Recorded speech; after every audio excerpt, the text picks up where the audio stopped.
Phone की घंटी की आवाज सुनकर रेखा ने हाथ का काम छोड़कर फोन कान में लगाया। मम्मा शब्द सुनते ही समझ गई कि सुरभि का फोन है। वह कुछ प्यार से कुछ खींच से बोली, हाँ बता, अब और क्या चाहिए? मम्मा पहले हालचाल तो पूछ लिया करो। इतनी दूर से फोन कर रही हूँ। आपकी आवाज सुनने की इच्छा थी। आप घंटी की आवाज सुनते ही मेरे मन की बात समझ जाती है। कितनी अच्छी मम्मा है आप। अब मक्खनबाजी छोड़ मतलब की बात बता। मम्मा रवि के यहाँ से थोड़ी मूंगफली मंगवा लेना कहकर सुरभि ने फोन काट दिया। रेखा ने अपने माथे पर हाथ मारा। सामने होती तो कान खींचकर एक चपत जरूर लगा देती। ये लड़की फ्लाइट पकड़ते करते भी फरमाइश खत्म नहीं करेगी। फरमाइश करते समय भूल जाती है कि माँ की उम्र क्या है। माँ तो बस अल्लाह दीन का चिराग है, जो चाहे मंगा लो। भैया भाभी दोनों नौकरी करते हैं, कोई और बाजार दौड़ नहीं सकता। अकेली वहाँ कहाँ दौड़े। गोकुल की मुरब्बे चाहिए, प्यारे लाल का सोन पापड़ी, कुट्टू का आटा, मूंग की बढ़िया पाप और आम का अचार। और अब मूंगफली भी। कभी कहती, मम्मा आप बाजरे की खिचड़ी बनाती है गुड़ वाली। सुनकर उनकी आंखें भर आती। तू अभी तक स्वाद नहीं भूली। मम्मा, जिस दिन स्वाद भूल जाऊंगी अपनी मम्मा को और अपने देश को भूल जाऊंगी। ये यादें ही तो मेरा जीवन है। सुरभ कहती, ठीक है, ज्यादा भावुक ना बन, अब आऊंगी तो बाजरा गुड़ भी साथ लेती आऊंगी। वही खिचड़ी बनाकर खिला दूंगी। और इस बार आधा किलोग्राम बाजरा भी रेखा ने कूट छांट कर पैक कर लिया है। कई बार गजक खाते समय सुरभ ख्यालों के सामने आ खड़ी होती। मम्मी सब कुछ अकेले अकेले ही खाओगी, मुझे नहीं खिलाओगी? हाँ हाँ क्यों नहीं, ले पहले तू खा ले। और हाथ में पकड़ी गजक हाथ में ही रह जाती। ख्यालों से बाहर निकलती तो खुद को अकेला पाती। झट सुरभि को फोन मिलाती। सुरभ, तू हमेशा मेरी यादों में रहती है और तेरी याद में मैं बहुत हो चुकी बेटी। अब अपने देश लौटा। तेरी बूढ़ी माँ कब तक तेरे पास आती रहेगी? कहते कहते वो सुबह उठती। मम्मा आप जानती हैं कि मैं वहाँ नहीं आ सकती। फिर क्यों याद दिलाकर अपने साथ मुझे भी दुखी करती हो? अच्छा बाबा, अब नहीं कहूंगी। ले कान पकड़ती हूँ। अब अपने आंसू पोंछ ले। मम्मा आपको मेरी आंखें दिखाई दी। बेटी के आंसू ही तो माँ की आंखों में आते हैं। तेरी आवाज सब कह देती है। मम्मा आंसू पोंछ लिए मैंने, लेकिन इस बार जब तुम आओगी तो जाने नहीं दूंगी। यहीं मेरे पास रहना।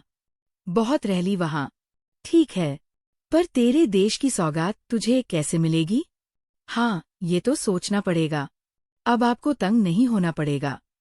हम भारत से ऑनलाइन खरीदारी करेंगे। थोड़ा महंगा जरूर पड़ेगा, पर कोई बात नहीं। आपकी बेटी कमा किसके लिए रही है? पता है मम्मा, यहाँ एक इंडियन रेस्टोरेंट है, करीब 100 किमी दूर। जिस दिन भारतीय खाना खाने का मन होता है वहीं चली जाती हूँ, और वहीं एक भारतीय शॉप से महीने भर का सामान भी ले आती हूँ। बेटी की बातें सुनकर रेखा की आंखें छलछला आई। उन्हें लगा कि बेटियां भारतीय व्यंजनों के लिए कितना तरसती है।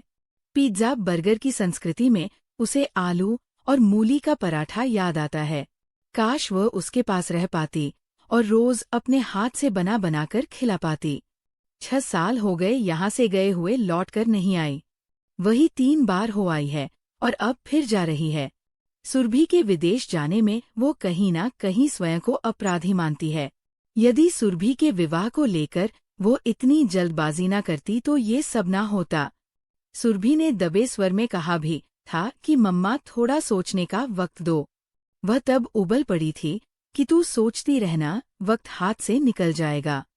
सोचते तेरे पापा चले गए, मैं भी चली जाऊंगी। अब नौकरी करते भी 2 साल निकल गए। रिश्ता खुद चलकर आया है। लड़का सॉफ्टवेयर इंजीनियर है। तुम दोनों पढ़ाई में समान हो और परिवार भी ठीक ठाक है। अब और क्या चाहिए? उत्तर में माँ की इच्छा के आगे सुरभि ने हथियार डाल दिए, क्योंकि वह हमेशा यही कहती थी कि तूने किसी को पसंद कर रखा हो तो बता, हम वही बात चलाते हैं। सुरभि बार बार यही कहती कि मम्मा ऐसा कुछ भी नहीं है, आप जहाँ चाहोगी चुपचाप शादी कर लूंगी। सुरभि ने माँ की इच्छा को सिर आंखों पर रख जो दरवाजा दिखाया उसी में प्रवेश कर गई।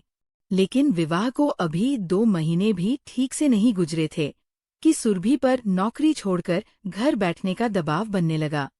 और जब सुरभि ने नौकरी छोड़ने से इनकार कर दिया तो उसका चारित्रिक हनन मानसिक रूप से उसे प्रताड़ित करना शुरू कर दिया गया। 6 महीने मुश्किल से निकल पाए। सुरभि ने बहुत कोशिश की शादी को बचाए रखने की, पर नहीं बचा सकी। इसी बीच कंपनी की ओर से उसे 6 माह के लिए विदेश जाने का अवसर मिला। वह विदेश गई, बस वही की होकर रह गई और उसने तलाक के पेपर हस्ताक्षर करके भेज दिए। मम्मा, अब कोई प्रयास मत करना। सुरभि ने कहा था, इस मृत रिश्ते को व्यर्थ ढोने से उतार कर एक तरफ रख देना ज्यादा ठीक लगा। बहुत जगह हंसाई होली, मैं यहाँ आराम से हूँ। सारा दिन काम में व्यस्त रहकर रात को बिस्तर पर पड़कर होश ही नहीं रहता।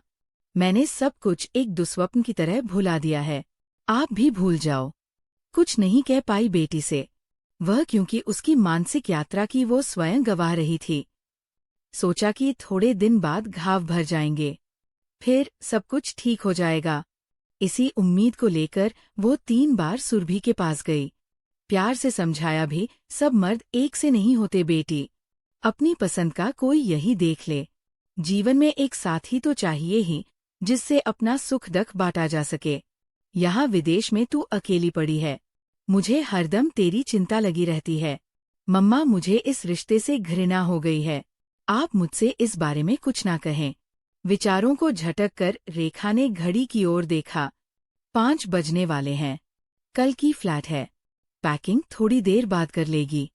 घर को बाहर से ताला लगा और झट रिक्शा पकड़कर रवि की दुकान से 2 किलो मूंगफली, गुड़ानी और गोलगप्पे का मसाला भी पैक करा लाई।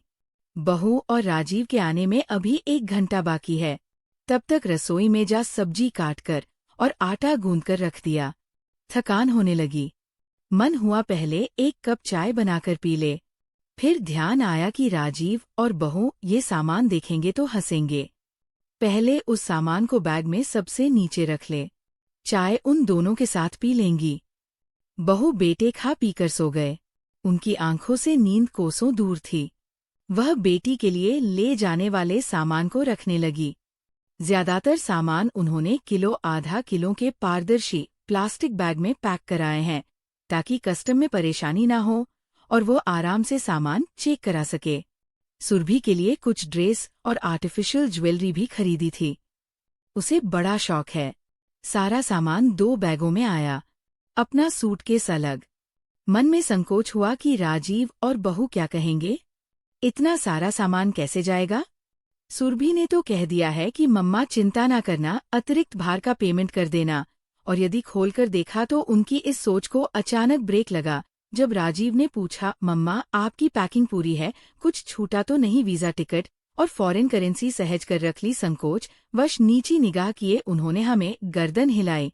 अगले दिन गाड़ी में सामान रख सब शाम 4 बजे ही एयरपोर्ट की ओर चल पड़े। रात 8 बजे की फ्लाइट है। 2 घंटा एयरपोर्ट पहुंचने में ही लग जाएगा। रेखा रास्ते भर दुआ करती रही कि उनके सामान की गहन तलाशी ना हो। लेकिन सोचने के अनुसार सब कुछ कहाँ होता है। वही हुआ जिसका रेखा को डर था। बैग खोले गए और रेबड़ी गजक व मूंगफली के पैकेट देखकर कस्टम अधिकारी ने पूछा, मैडम ये सब क्या है? अचानक रेखा के मुंह से निकला, ये जो आप देख रहे हैं इस देश का प्यार है, यादें हैं। सब गाते हैं, कोई इनके बिना विदेश में कैसे जी सकता है? मेरी बेटी 6 साल में भी इनका स्वाद नहीं भूली है। यदि मेरे सामान का वजन ज्यादा है तो आप कस्टम ड्यूटी ले सकते हैं। रेखा का उत्तर सुनकर कस्टम अधिकारी ने आंखों से इशारा किया और वह अपने बैगों को लेकर बाहर निकलने लगी। तभी मन में विचार कौंधा कि कस्टम अधिकारी भी मेरी बेटी की तरह अपने देश को प्यार करता है, तभी मुझे यूं जाने दिया। हालांकि ना तो भार अधिक था और ना उनके पास ऐसा कोई आपत्तिजनक सामान था जिस पर कस्टम अधिकारी को ऐतराज होता। उन्होंने स्वयं सारा सामान माप के अनुसार पैक किया था। बैग खोलकर एक रेबड़ी का पैकेट निकाला और दरवाजे से ही अंदर मुरी बोली, सर एक माँ का प्यार, आपके लिए भी इनकार मत करिएगा। कहते हुए पैकेट कस्टम अधिकारी की ओर बढ़ाया। थैंक यू मैडम कहकर अधिकारी ने पैकेट पकड़ा, आंखों से लगाया और चूम लिया। रेखा मुस्कुरा पड़ी। दोस्तों, आपको ये कहानी अच्छी लगी हो तो प्लीज़ वीडियो को लाइक कीजिएगा और चैनल को सब्सक्राइब